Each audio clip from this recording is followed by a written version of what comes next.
आपको गैस की समस्या है। गैस की समस्या के कारण हो सकता है आपका पेट बार-बार फूलता हो, पेट में भारीपन रहता हो, साथ ही खाना खाने के बाद आपको बहुत ज़्यादा डकारें आती हों और पेट में गैस बनने के कारण आपको स्टमक पेन भी हो सकता है। यही दर्द आपके चेस्ट में भी हो सकता है, बैक में भी हो सकता है। साथ ही कई केसेस में देखा गया है कि हाथ और पैरों में और इन सम रेयर केस ये आपके ब्रेन में भी दर्द हो सकता है, सर दर्द भी हो सकता है।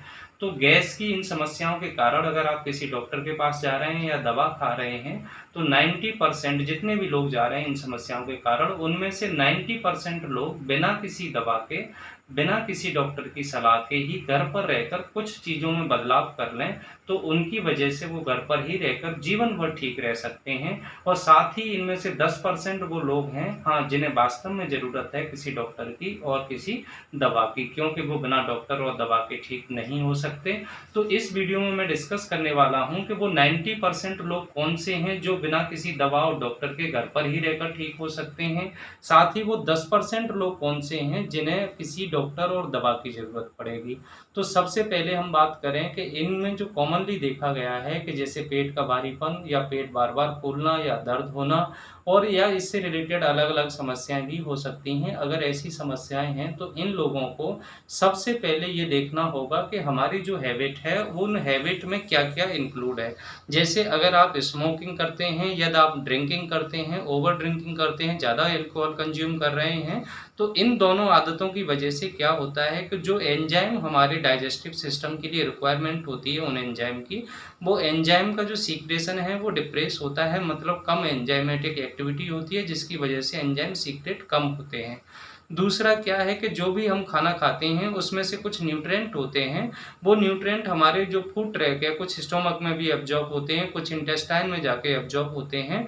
तो कुछ स्पेसिफिक न्यूट्रिएंट हैं जिनके एब्ज़ॉर्प्शन में ये दोनों ही हैबिट, चाहे वो स्मोकिंग हो, चाहे वो ड्रिंकिंग है, ये दोनों ही इंटरफेयर करते हैं, मतलब उनके एब्ज़ॉर्प्शन को प्रॉपर्ली नहीं होने देते हैं। इसकी वजह से न्यूट्रिटिव डेफिशिएंसी भी हो सकती है। साथ ही स्पेशल केस है स्मोकिंग का कि जो स्मोकिंग है, जो हमारा फूड पाइप है जिसे हम ईसोफेगस कहते हैं, साथ ही जो स्मॉल इंटेस्टाइन है, इनके अंदर एक मूवमेंट होता है, उस मूवमेंट को ये क्या करते हैं, डिप्रेस करते हैं, मतलब उस मूवमेंट को कम करते हैं। तो इनकी वजह से क्या रहता है दोस्तों, गैस जो पास होनी चाहिए उतनी प्रॉपर अमाउंट में गैस पास नहीं होती। जहाँ तक गैस का सवाल है तो गैस हर किसी व्यक्ति के लिए बनती है, उसका जो अमाउंट है वो डिफरेंट हो सकता है, क्योंकि जो नॉर्मली जो गैस का अमाउंट है वो 200 ml से लेकर 400 ml तक बनती है, ये नॉर्मल है। और गैस पास होने का सवाल है तो नॉर्मली जो गैस है वो 10 से 15 बार के आसपास भी पास हो सकती है। कभी-कभी अगर आप गैसियस फूड ले रहे हो, गैसियस फूड में जैसे बीन हो गए, छोले हो गए और भी अदर जैसे सॉफ्ट ड्रिंक वगैरह होती हैं, ये गैसियस फूड में आते हैं। अगर आप इनको कंज़्यूम कर रहे हो तो नॉर्मली आप 15 से 20 बार भी गैस पास हो सकती है, ये किसी एबनॉर्मलिटी का साइन नहीं है। लेकिन किसी केस में अगर फॉल स्मेल है, बहुत ज़्यादा आपके गैस पास होने में बदबू है, तो ये इंडिकेशन हो सकता है कि आपको हेल्थ से रिलेटेड कोई इशू हो। तो अब जो दूसरा डिस्कशन आता है वो डिस्कशन इस बारे में है कि आपको जो पानी है वो पानी कैसे पीना है और कब पीना है और कितना पीना है। साथ ही आपको जो खाने की क्वालिटी और क्वांटिटी कैसे मेंटेन करनी है, और इनके साथ ही आपको खाना खाने का जो समय है, जो टाइमिंग है आपके खाना खाने की, उसके बारे में कैसे आपको ध्यान रखना है। इन तीनों पर मैं एक डिटेल वीडियो बना चुका हूं जिसकी लिंक मैंने डिस्क्रिप्शन में दे दी है, आप उसको जाकर देख लें। अगर यहाँ उनको दोबारा से एक्सप्लेन करेंगे तो वीडियो बहुत लंबी हो जाएगी। अगर दोस्तों आपको न ड्रिंकिंग करने की हैबिट है, स्मोकिंग की हैबिट नहीं है, साथ ही आप सही समय पर खाना खा रहे हो, पानी पीने का भी ध्यान रख रहे हो, उसके बाद भी अगर आपको गैस बन रही है, तो जो तीसरा पॉइंट ऑफ डिस्कशन है कि किसी फूड से आपको एलर्जी हो सकती है, उस एलर्जी को आप पहचानिए कि आपको किस फूड से एलर्जी है और उस फूड को अवॉइड कीजिए। दूसरा पॉइंट, आपको किसी फूड की इंटॉलरेंस भी हो सकती है। इसमें मिल्क सबसे ज़्यादा कॉमनली देखा गया है कि जिन लोगों की एज 40 साल से ज़्यादा हो जाती है उनमें यह इंटॉलरेंस नॉर्मली पाई जाती है। इसमें जो लैक्टेज एंजाइम होता है उसका जो अमाउंट है सीक्रेशन का, उसकी हमारे शरीर में डेफिशिएंसी हो जाती है, जिसकी वजह से प्रॉपरली मिल्क डाइजेस्ट नहीं होता है। कभी-कभी ये मिल्क प्रोडक्ट की वजह से भी हो जाता है, क्योंकि मिल्क अगर डाइजेस्ट नहीं हो रहा है तो मिल्क प्रोडक्ट भी हमारे अंदर गैस बना सकते हैं। साथ ही इनमें सबसे ज़्यादा जो है गैसियस फूड है उनका आप ध्यान रखिए। गैसियस फूड में बीन, छोले, चावल ये सारी चीज़ें जैसे राजमा हैं ये सभी शामिल हैं और सॉफ्ट ड्रिंक भी इसमें शामिल हैं जिनमें कोई न कोई गैस इन्वॉल्व होती है। मेनली उसमें जो इन्वॉल्वमेंट है वो CO2 गैस का होता है।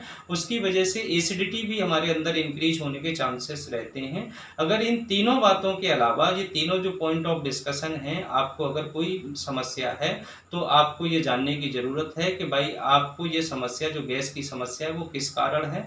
तो जो 90% लोग हैं अगर इन 3 पॉइंटों पर ही ध्यान देंगे, तो अगर इनको फॉलो भी करेंगे तो वो बिना किसी दवा के और डॉक्टर के ठीक हो जाएँगे। अब 10% लोग क्या है, कभी जब गैस हमारी पास नहीं होती है तो इसका मतलब ये है कि हमारा पेट फूलेगा या वो गैस है वो पेट के अंदर या कभी चेस्ट के अंदर, कभी बैक में या अलग-अलग बॉडी पार्ट में पेन कर सकती है।